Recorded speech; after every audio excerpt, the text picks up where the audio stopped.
كلمات لو لقيناها في الجملة يبقى أكيد الجملة دي في المضارع. كل ومعاها أي حاجة. كل شوية أنا بروح الحمام، كل شوية علشان الجو برد. كل يوم الصبح الساعة 7 أنا بصحى من النوم. كل يوم أنا بصحى الساعة 7 كل يوم. كل أسبوع أنا بزور ماما. كل أسبوع حاجة بعملها دايما. كل أسبوع أنا بزور ماما. كل شهر طبعا أنا باخد المرتب والفلوس من شغلي. كل شهر أنا باخد المرتب أو أنا بقبض المرتب من شغلي كل شهر.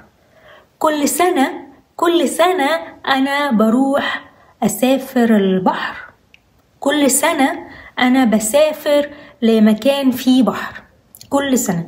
فلو لقيت كلمة كل وجنبها أي حاجة، كل شوية، كل يوم، كل ساعة، كل أسبوع، كل شهر، كل سنة، حتى لو كل 5 سنين حاجة بعملها دايما، كل يبقى الجملة في المضارع المستمر. عربي بالعربي. باي.